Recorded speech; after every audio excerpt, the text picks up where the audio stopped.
Pueden sentarse, amados. Damos bienvenida a los que están conectándose en este momento a las redes, a Instagram, a YouTube. Y también, pues, darle gracias al Eterno, después de 2 semanas de ausencia, estoy acá. Estamos bien, avanzando. Y con mucha alegría por el modo local.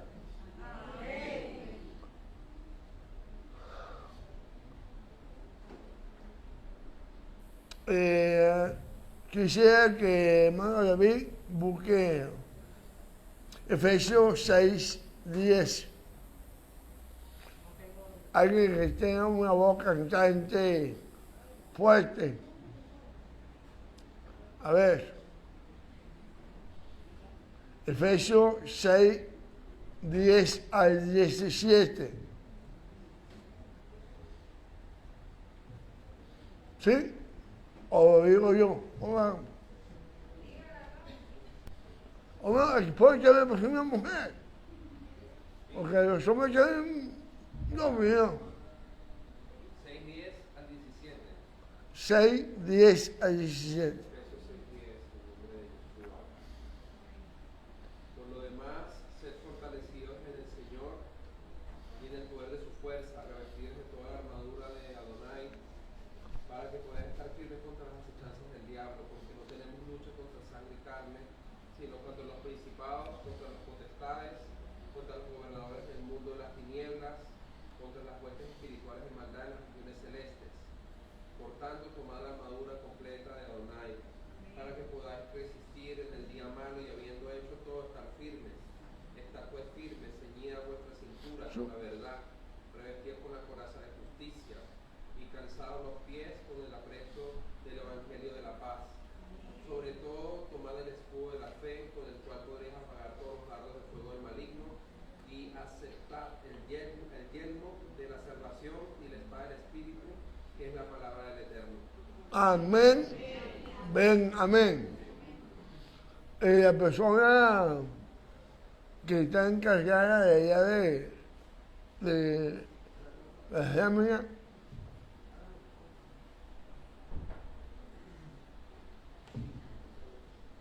aguanto. Bien.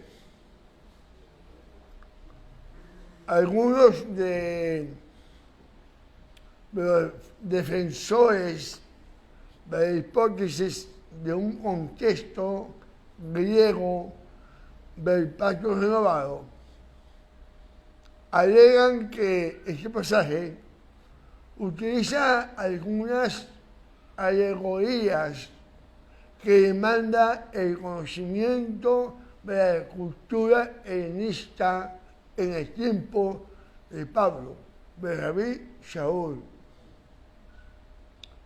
Hay muchos dibujos, pinturas, materiales de discipulado, incluso cursos sobre guerra espiritual. Han sido diseñados utilizando este texto y sugiriendo la figura de un soldado romano de los tiempos de Rabí Shaul. ¿Por qué digo la figura de un soldado romano? Ahí ellos pueden ver. Esta imagen de un romano, de un soldado romano, fue lo que realmente, pregunto, fue lo que realmente vio o tenía en mente Saúl cuando escribió su carta a los Efesios. El contexto sería, realmente el contexto sería la vestidura de un hombre nuevo. ¿Ok? debes de saber, amados, que en el estudio del contexto es lo máximo para entender propiamente la Escritura cuando esta es analizada. O sea, se va a entender mucho más cuando realmente se hace un exhaustivo al máximo en el contexto, no en un versículo. Amén. Amén. Pablo está hablando acerca de la importancia que conlleva para los nuevos convertidos que se han levantado 20 de los gentiles de no vivir de acuerdo a las tradiciones gentiles. Eso es lo que realmente está tratando de decir Pablo en ese mensaje. Efesios 4:17 dice: esto digo e insisto, que el Señor, que no os conozcáis más cómo se conducen los gentiles en la vanidad de su mente.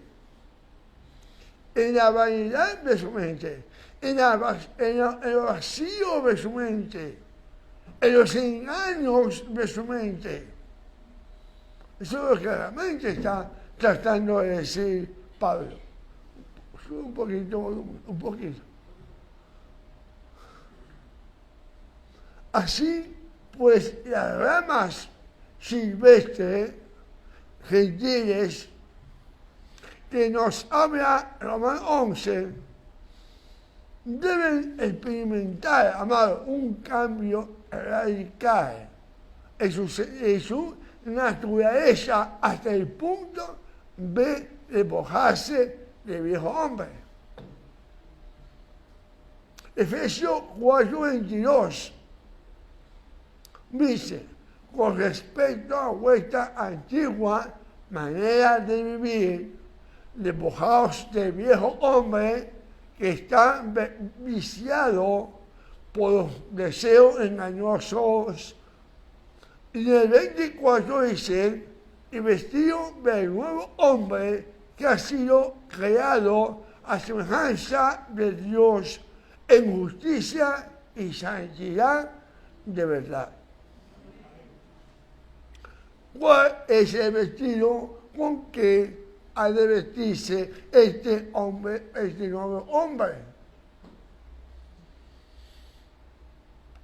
Como lo podemos ver por el contexto y por el recuerdo del pensamiento de Saúl, de Pablo, sobre este tema, tratado desde diferentes perspectivas en casi toda su carta, realmente.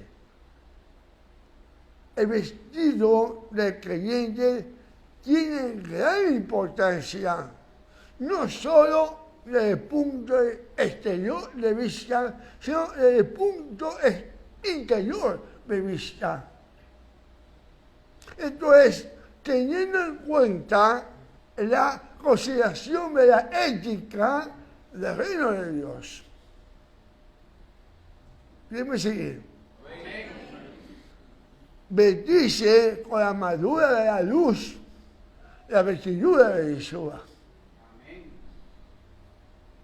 Debemos de saber, quizás lo que sigue a aparecer, dirán, pero bueno, el camino como que se fue por otro lado. No está bueno la parashá, ¿sí?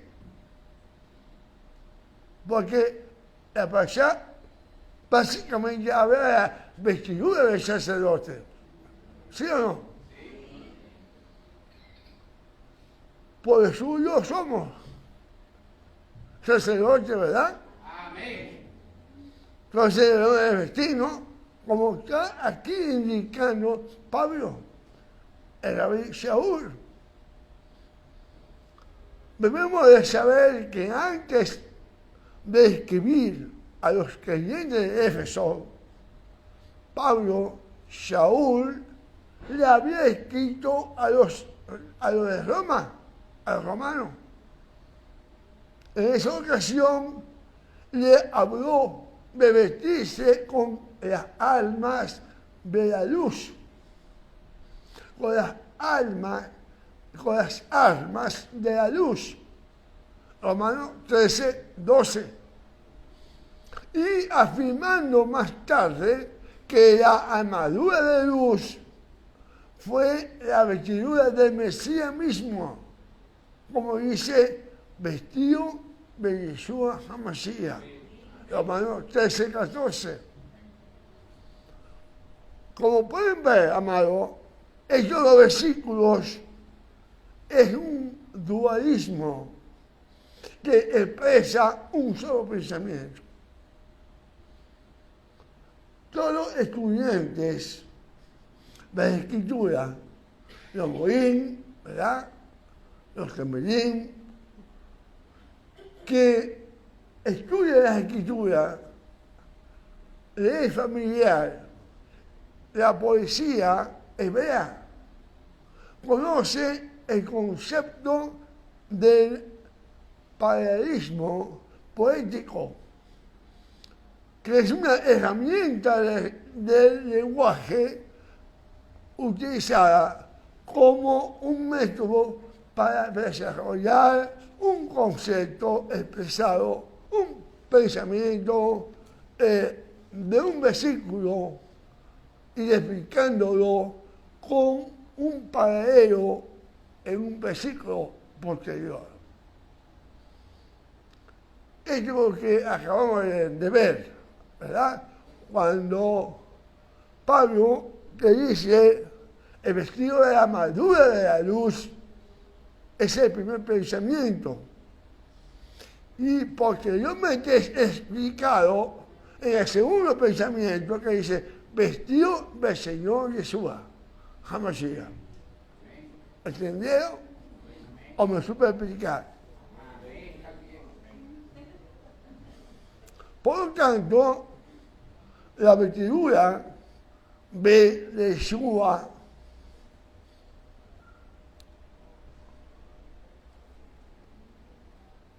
aquí Pablo tiene en mente no cualquier vestidura, sino la vestidura del Mesías, no la vestidura de un soldado romano, sino otra vestidura, como la que ustedes han visto allí. Veamos las cualidades de la vestidura de Yeshua.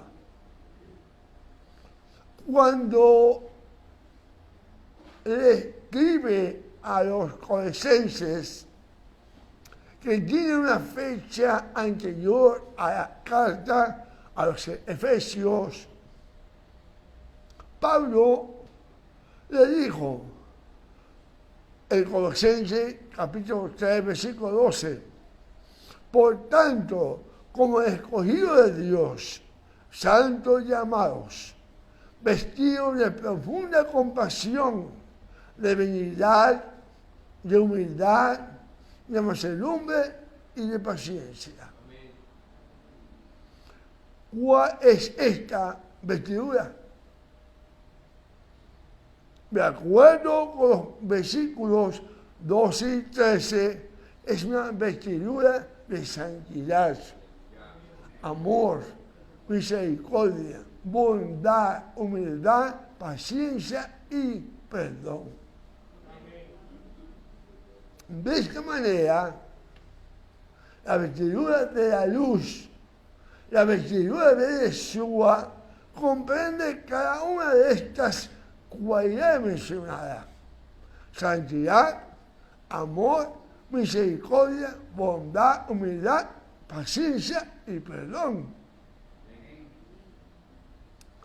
De esta manera, las cartas a los Efesios, posterior a las cartas a los romanos y a los colosenses, trata de nuevo el punto de referencia. El punto que debemos guardar en la mente es que Este tópico ni es nuevo ni es único, sino que es una parte integral de una enseñanza típica de Pablo. Una nueva cualidad, la vestidura de Yeshua. Vamos a ver, como hemos visto, Saúl requiere aquí que los efesios se despojen de la vieja vestidura y se revistan de nuevo. Cuando explica las características de esta vestidura, Pablo añade un nuevo elemento que no había mencionado previamente en sus cartas a los Colosenses, Efesios, a los Romanos: la justicia. Esta es la nueva cualidad de ese vestido. Según dice en Efesios 4:24, y vestidos del nuevo hombre que ha sido creado a la semejanza de Hashem, en justicia y en santidad de verdad. La vestidura de Yeshua tiene varias partes. Hasta ahora hemos visto que Pablo, Saúl, establece que si queremos tener suficiente poder para derribar las fuerzas del mal, tenemos que cubrirnos con la armadura de Dios. Luego vimos que la armadura de Dios, de Elohim, es la vestidura de Yeshua. Pero la vestidura de Yeshua no es hecha de una sola pieza, sino de varias piezas. ¿Dónde vino la idea de varias piezas? Esta es una de las más hermosas verdades enseñadas por el judaísmo bíblico. Está en relación con las diferentes piezas diseñadas para el sumo sacerdote, como se reveló a Moisés. La vestidura de Yeshua, prefigurada en las piezas del sumo sacerdote, las vestiduras o la vestidura del sumo sacerdote están compuestas de varias secciones que incluye cada una de las mencionadas por Pablo en Efesios 6:10 al 17. Debemos de considerar la siguiente verdad: ¿por qué, si Saúl está pensando en un soldado romano, como muchos piensan, como muchos enseñan, no inició su descripción de ese vestido con el yelmo de soldado, sino con el cinto de la verdad? Pablo introduce su descripción de las secciones de las vestiduras del Mesías con esta palabra: está firme, está pues firme, ceñido vuestro lomo con la verdad. La verdad es lo único que menciona Pablo. La verdad es que lo único que menciona Pablo acá es el yelmo. Lo interesante de notar es que todas las explicaciones que se dan de ese pasaje, tiene que fijarle a Pablo que inicie la descripción del soldado romano a partir de la cabeza a los pies, porque esto sería lógico, ¿verdad? Salvo que Saúl no estaba pensando en un soldado romano, porque un soldado romano puede pasar para la posición realmente es en la cabeza, porque al dar en la cabeza ya muere el soldado. Entonces estaría pensando en un soldado romano. Pero en este caso, de que él estuviese describiendo al sumo sacerdote, nada es más natural que iniciar por la parte de la vestidura más importante y donde más cuidado han de tener, no solo en el momento de la preparación, sino cuando se lo ponga. A ver, un estudioso, un estudio cuidadoso que mostrará que el pectoral, ¿verdad? Súbelo, por favor. Ya ustedes saben cuál es el pectoral, ¿verdad? Era la pieza clave que tenía que ser llevada por el sumo sacerdote cuando entraba a Mishkan, al santuario. Veamos en la escritura, eso lo pueden ver en Shemot 28, 1 a 43 y 39, 1 al 31. Ahí está escrito. Por cuestión de tiempo no lo vamos a leer. Encontramos allí la descripción de la vestidura de los sacerdotes, y específicamente la del Cohen Gadol, la del sumo sacerdote. En capítulo 28 de Shemot, Éxodo 28, 4, ¿no? Encontramos las piezas de la vestidura sacerdotal. Se inicia primero el pectoral, segundo el efod, en tercer lugar la túnica, en cuarto lugar el manto bordado, en quinto lugar la mitra, y en sexto lugar el cinto o cinturón. Total de piezas 6. En Efesios 6, 14 a 16 se describe las siguientes piezas de la armadura. Primero, el cinto. Segundo, la coraza.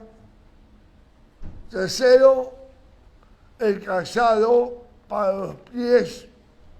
Cuarto, el escudo. Quinto, el yermo. Sexto, espada. Con un total de 6 piezas también. Qué coincidencia, ¿no?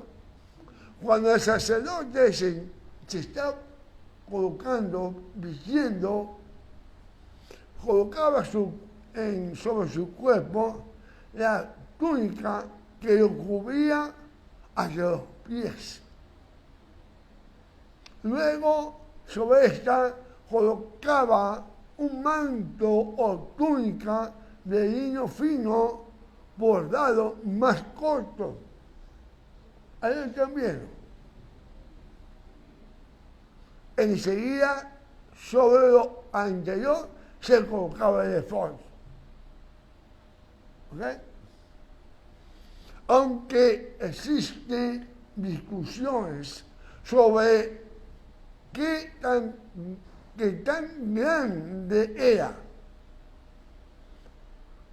algunas autoridades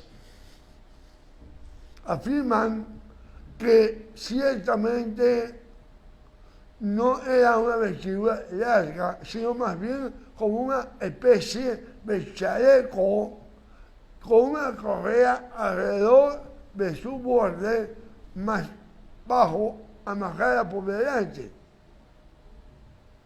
o una especie de chaleco, ¿verdad? Con una apertura por detrás para sostener el pectoral. En conclusión, el efod, el frente y la espalda del sumo sacerdote, se cubría el efod, cubría el frente y la espalda del sumo sacerdote.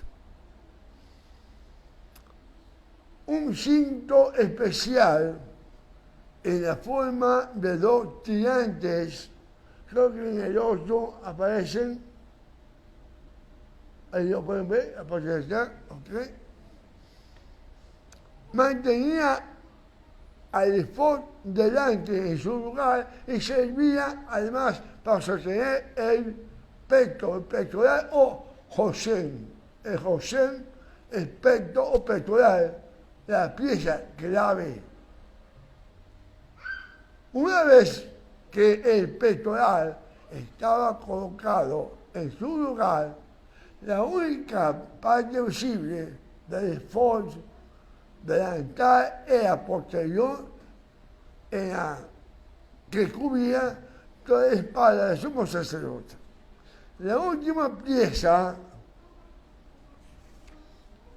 me hubiese gustado estar acá diciendo y haciendo, indicando, pero me tendría que salir de la pantalla y no puedo, ¿verdad? Pero ustedes más o menos se están guiando. ¿Amén? ¿Amén?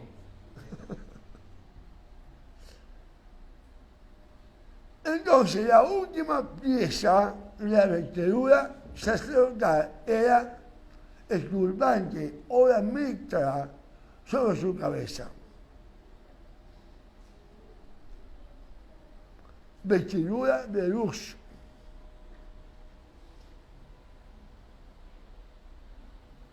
Hay un personaje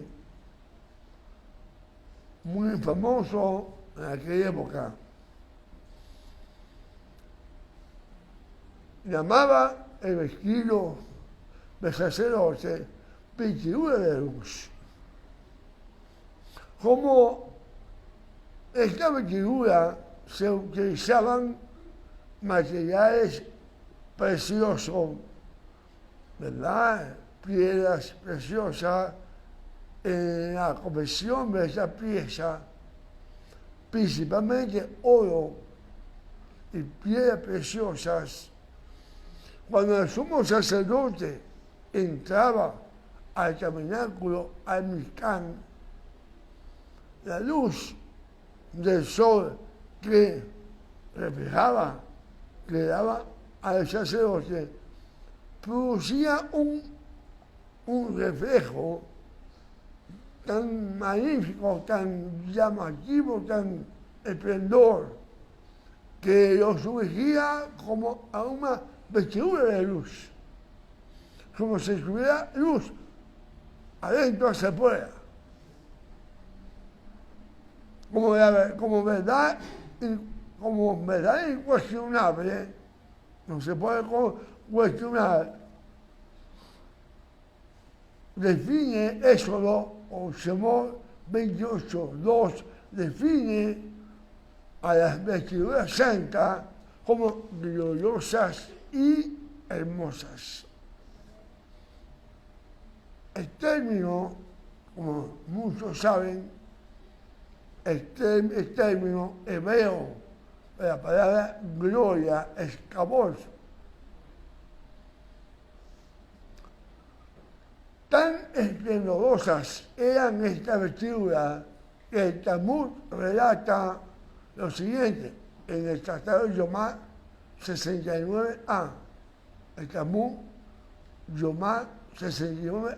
Fue hasta que este personaje que yo estaba hablando hace poco, muy famoso, el conquistador griego Alejandro Magno,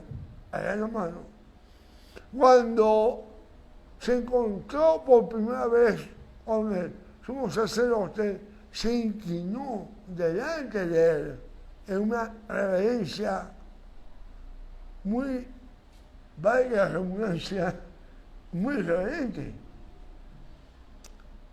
Y aseguró que donde quiera que estuviese y ganase una batalla, la imagen del sumo sacerdote, revestido de sus ornamentos santos, se aparecería a él como una visión. De qué forma, en el judaísmo del segundo templo, las vestiduras sagradas se relacionaban con la luz, como la gloria del esplendor que venía de Dios, de parte de Elohim. Sería entonces extraño que Saúl, un rabino formado dentro de los fariseos del siglo I, se referiría o se refiere a referirse a la vestidura del creyente con las almas de la luz. Como ya lo vimos en Romanos 11, 13, 12, aquí se está refiriendo a este tipo de vestidura. La coraza de la justicia, amado. Cuando Pablo habla acerca de la coraza, habla en términos de justicia. ¿Sobre qué base el rey Saúl hace esta declaración? Cuando examinamos la vestidura del sumo sacerdote, entenderemos apropiadamente el lenguaje utilizado por Pablo. Sobre el efod estaba colocado el pectoral. ¿Cuál era el nombre de este pectoral? De acuerdo con Shemot, Éxodo 28, 15, era el pectoral de juicio o de hacer justicia, así como se le llamaba. En el judaísmo del primer siglo, pero del primer templo, esta pieza de la vestidura de Aarón, cuyo nombre en hebreo es Goshen Mishpat, es decir, el pectoral de decisión, sentencia o juicio. Era considerado el vestido simbólico de la divinidad. En efecto, Isaías 59, 17, el profeta declaró lo siguiente: se vistió con la coraza de justicia y puso el casco de la salvación sobre su cabeza.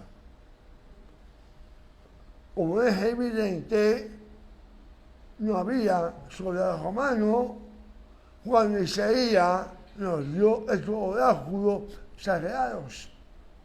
No existía en ese momento soldado romano para referirse, se vistió con la coraza de justicia y puso el casco de salvación sobre su cabeza. ¿Por qué era comparado el pectoral con la justicia? La respuesta está en Shemot 28:30, que nos dice que dentro del pectoral de juicio o de justicia estaban colocadas dos piedras dadas a Moisés, y más tarde a Aarón. Y la piedra, como muchos saben, es Urim y Tumim. Rashi, el sabio francés de la época medieval, dice uno de los más importantes como comentador que es él de la Edad Media. Él afirmó que había recibido de su maestro que el Urim y Tumim no eran piezas manufacturadas como el resto de las partes del tabernáculo, sino dos piedras que contenían el nombre sagrado del Elohim, de Dios. Por lo tanto, era la justicia de Elohim reflejada en esas dos piedras, Urim y Tumim, que revelaría siempre la voluntad del Señor, consultada por medio de Urim y Tumim. Ahora, en el judaísmo del primer templo se enseñaba que el nombre sagrado del Señor estaba relacionado con la justicia y la misericordia del Señor. Perdón. El profeta Jeremías predice un día cuando el Señor levante su Mesías de la casa de David para hacer juicio y justicia en la tierra. Ello es que predice Jeremías en capítulo 23, 5. Esto es para manifestar la voluntad del Señor como se hacía por el sumo sacerdote por medio de Urim y Tumim, que contenía el nombre sagrado del Señor. Sin embargo, el profeta más tarde fue más allá para afirmar que el nombre del Mesías sería exactamente el mismo del nombre sagrado de Adonai. Eso fue lo que el profeta dijo. Jeremías 23, 6. En sus días será salvo Judá e Israel. Habitará confiado, y este será su nombre, que le llamarán Yuhé Bajé, justicia nuestra. Como sabemos, Yeshua es el sumo sacerdote de la herencia venidera, no de acuerdo con la orden de Aarón, sino de acuerdo a la orden de Melquisedec. Como sumo sacerdote, Él es nuestra justicia, es nuestro Urim. Urim es luz y Tumim es guía, es nuestra luz y nuestra guía. Por tanto, Pablo podía hablar de esta coraza de justicia como la vestidura del Mesías, para decir con completa seguridad, con completa propiedad, revestidos de la vestidura de nuestro Señor Yeshua el Mesías. Amén.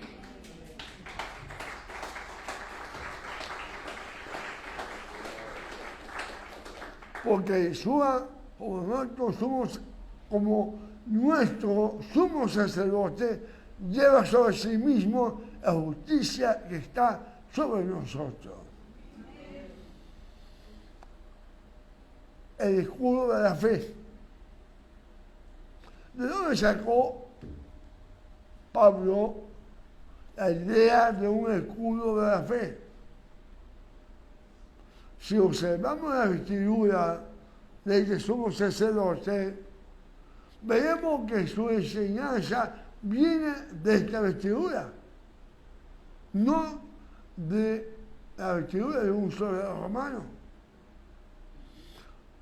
Como dijimos sobre el pectoral, donde estaban las piedras que acabamos de hablar, de Urim y Tumim, el Señor mandó colocar 12 piedras preciosas, cada una simbolizando una de las tribus de Israel. Estas 12 piedras formaban un escudo sobre el corazón del sumo sacerdote. Las piedras allí, representando a los hijos de Israel, brindaban protección a todo Israel.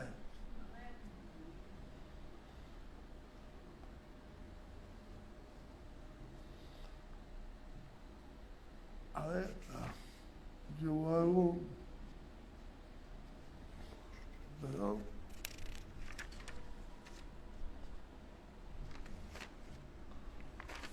Ok.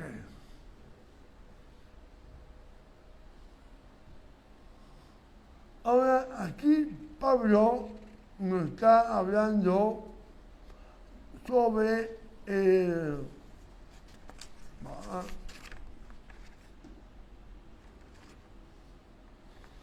nos está hablando, también nos habla sobre los dardos de fuego de marino.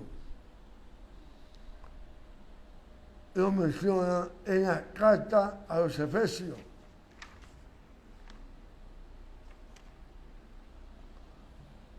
En el capítulo 1 y 2 de Job, ¿quién se presentaba delante de Dios y quién lanzaba dardos de acusación a Job delante de Adonai? Los dardos de fuego de marino ciertamente son sus acusaciones. Está escrito en el último libro de la Biblia, Apocalipsis 12, 9 y 10. El rabí Pablo, Saúl, afirma que así como los nombres de las 12 tribus en el pectoral del sumo sacerdote se convirtieron en un escudo de piedra sobre su receptáculo de las 2 piedras principales, Urim y Tumim. La justicia de Urim, que representa las 2 piedras, y que servía como memorial del Señor para protegerlos sobre la base de la tarea sacrificial expiatoria que el sumo sacerdote llevaba a cabo a su favor, y así Jesús nos lleva su corazón y nos imputa su justicia.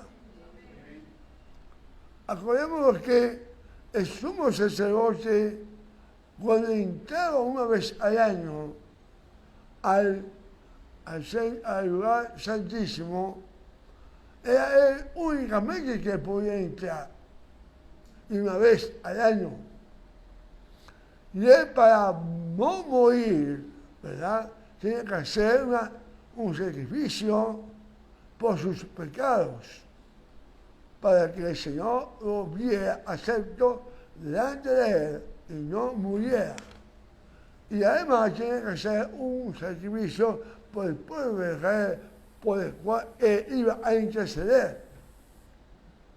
Esto es lo que realmente estoy tratando de decir acá. La tarea sacrificial expiatoria que el sumo sacerdote llevaba a cabo a su favor, pero nosotros, así, los que creemos en Yeshua, Jesús nos lleva en su corazón, nos imputa su justicia. Baruch Hashem a él. Consecuentemente, por consiguiente, cuando tenemos fe en la tarea que Yeshua constantemente ejerce a favor de nosotros como sumo sacerdote, pues vive siempre, Yeshua vive siempre para interceder por nosotros. Somos liberados de los dados de los fuegos de María. Gracias a Él. No entramos delante de la presencia del Señor con el escudo de nuestro mérito. No porque yo soy rabino, no porque yo soy morir, yo soy esto. No, no por los méritos nuestros, sino por los méritos de nuestro Mashiach de Yeshua. Entonces, los dados de acusación de maligno delante del Señor nos alcanzará si vamos con los méritos nuestros, pero como vamos por los méritos de Yeshua, no nos van a alcanzar. De modo que nuestra fe en Yeshua es el escudo de la fe, que nos cubre de las acusaciones de Hasatán. Y por último, el yelmo de la salvación. Saúl menciona el yelmo de la salvación, como hemos visto, la figura de la salvación como un yelmo nos viene del profeta Isaías. ¿Por qué Isaías y Saúl relacionan la salvación con un yelmo? La respuesta está en la vestidura de sumo sacerdote. Como podemos recordar, el Señor ordenó a través de Moisés que una mitra turbante fuera hecho para Aarón. El término hebreo es mishnefet, que también es llamado mizbah cuando se refiere a la mitra que debían llevar a los hijos de Aarón.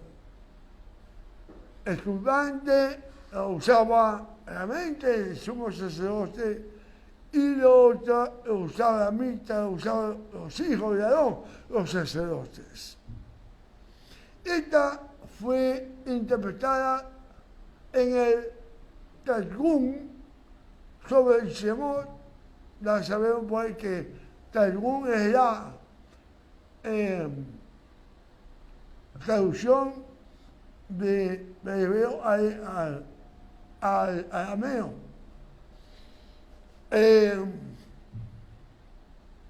Y hay varios Targum. Que se refiere al Targum sobre el Shemot, en este caso, capítulo 28, 40, como se llama como coba, yelmo o casco, así se denomina. De aquí que mitra y yelmo son sinónimos.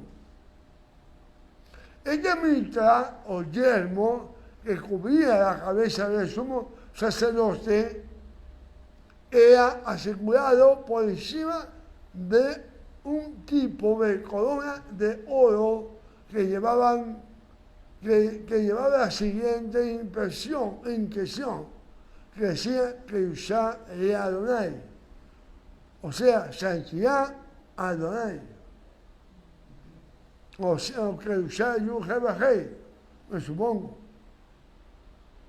Eso 28, 36.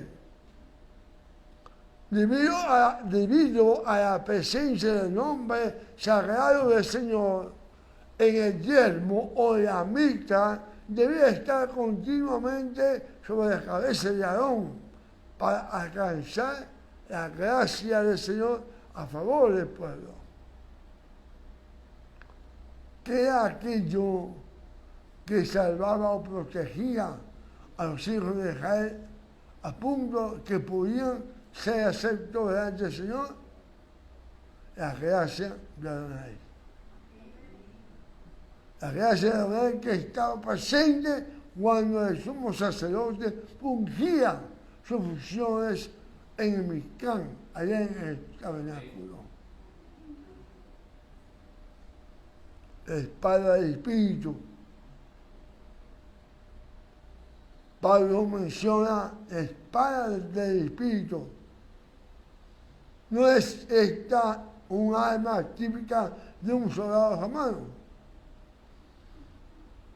Si examinamos cuidadosamente la escritura, la respuesta, encontraremos la respuesta. En efecto, la palabra del Señor es vista como una espada, ¿verdad? Según Hebreo 4:12, ¿dónde está colocada la espada? La espada en la boca del sumo sacerdote. Porque con su boca el sumo sacerdote podía repetir el nombre sagrado de Adonai en Yom Kippur. La confesión del nombre sagrado de Dios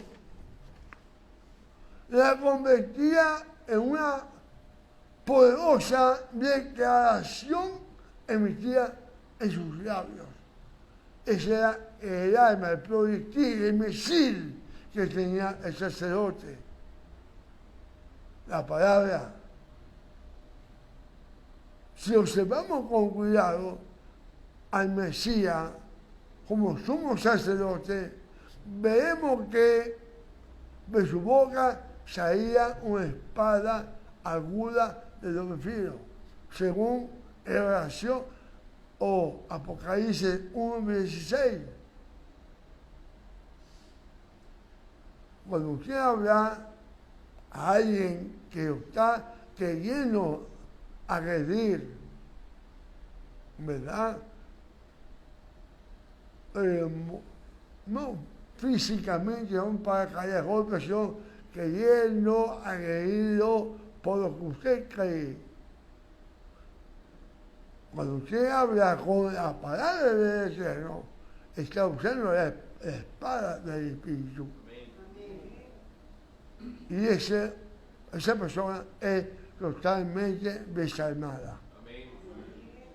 Como un hecho en sí, la imagen que se apareció a Johanán en Patmos no fue de un soldado, hermano, sino de un sumo sacerdote. Esto fue lo que el apóstol vio, según Apocalipsis 1:12 y 15.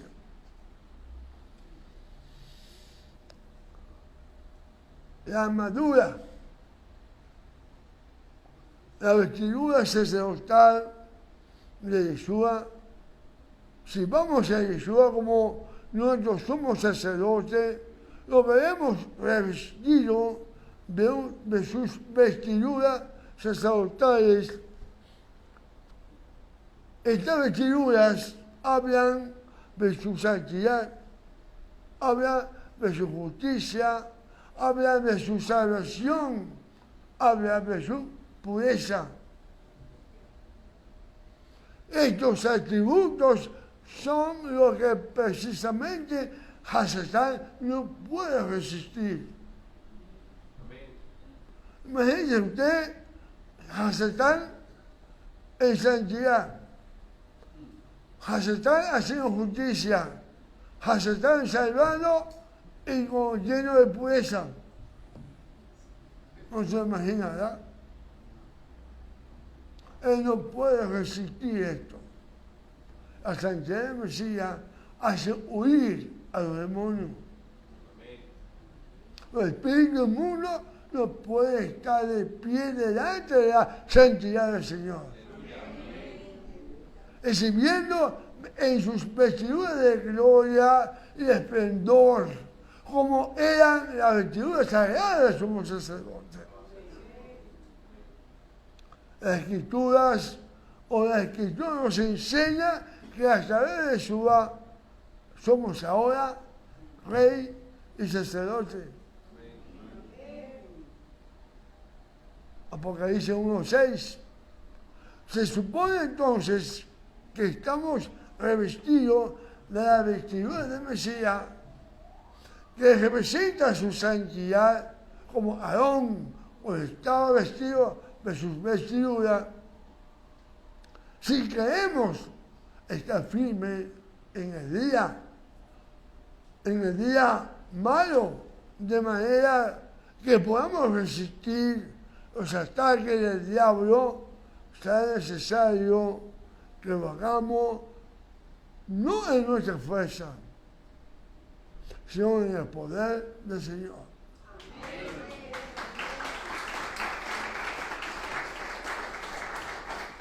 No en nuestra justicia, sino en la justicia del Señor.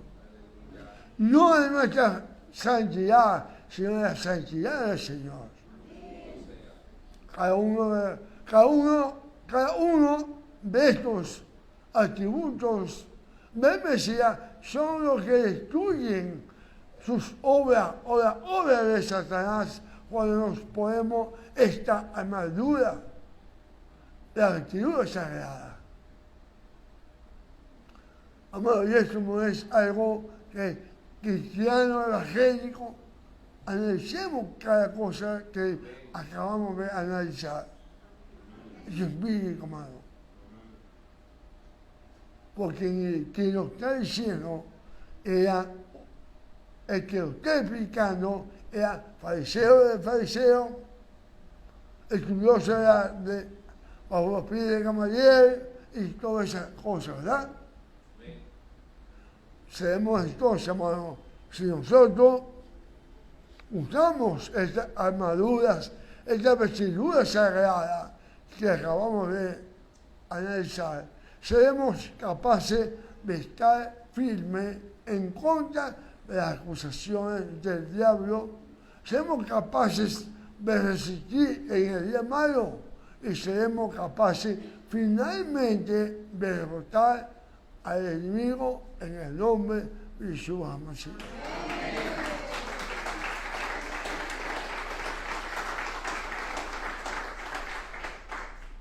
Y la clave para la victoria es una vida de santidad.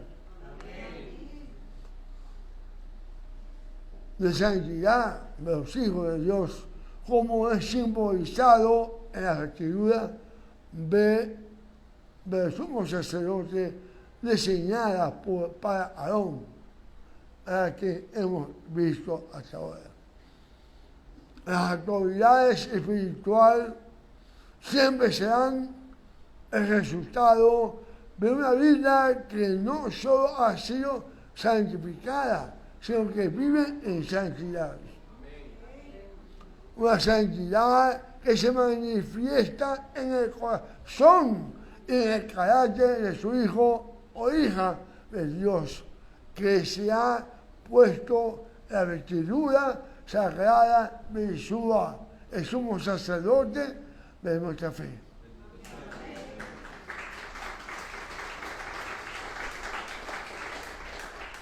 El diablo, o como lo quieren llamar, y los demonios, los espíritus malignos, siempre reconocerán la santidad y habrán de huir porque no les pueden hacer frente. La verdadera presencia de santidad hace que las huestes de maldad en los lugares celestiales huyan de nuestra presencia. La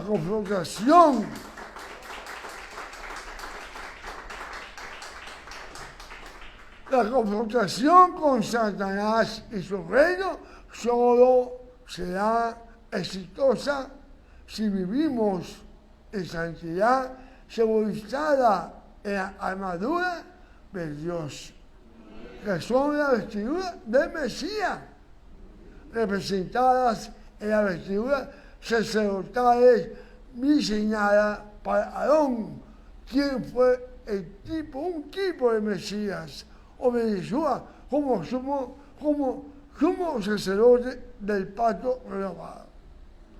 Como podemos ver, solo en la medida en que reconozcamos las raíces hebreas en la escritura, sus páginas serán mucho más ricas, más coherentes y más fructuosas para nuestra fe. Y calzados los pies con el apresto verdadero para la paz. Esta traducción de Reina Valera, en la versión 60, nos deja una imagen de ambigüedad. Porque la palabra apresto es un arcaísmo cuyo significado preciso desconocemos modernamente hoy. Por otro lado, el participio calzado o calzados dirige nuestra atención más al objeto que cubre los pies que a los mismos pies.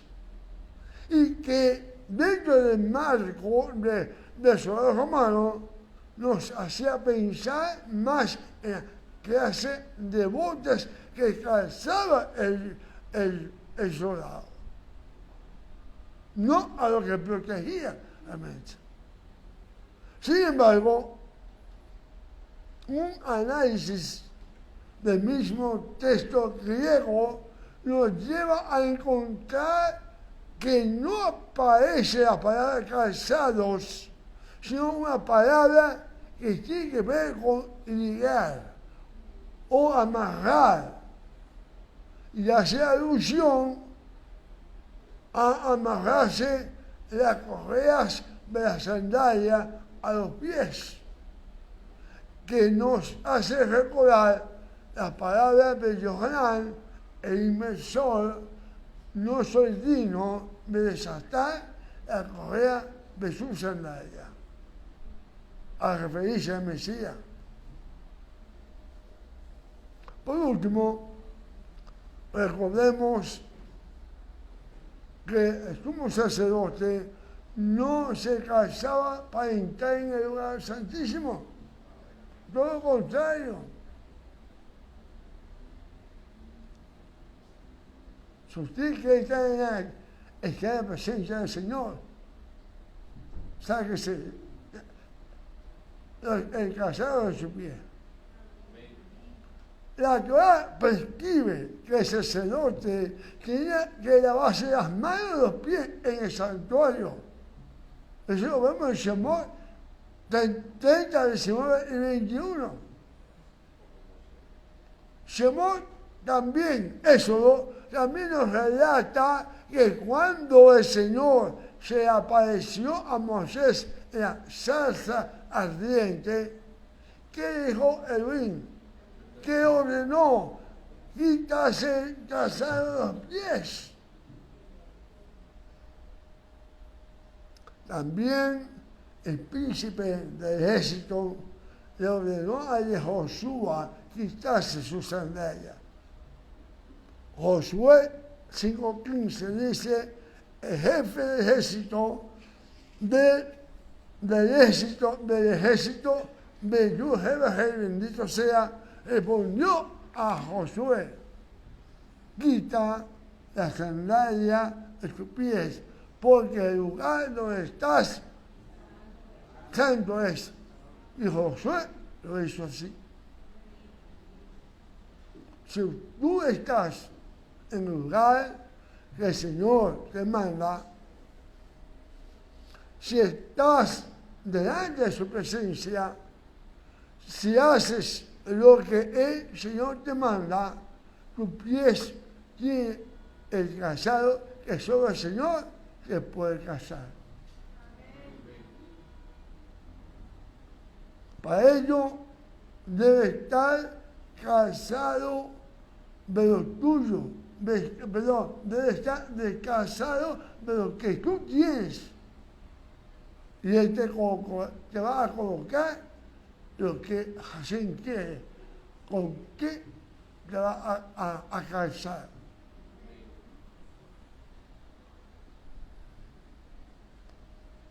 Y finalizo con esto. Debemos, amados, descansarnos, quitarnos el calzado para que Adonai pueda decir de ti, como está en Isaías 52, 7, que dice: cuán hermosos son sobre los montes los pies del que trae buenas nuevas, del que anuncia la paz, del que trae buenas nuevas de bien, del que anuncia la salvación, del que dice a Sión: tú eres reina. Shabbat Shalom.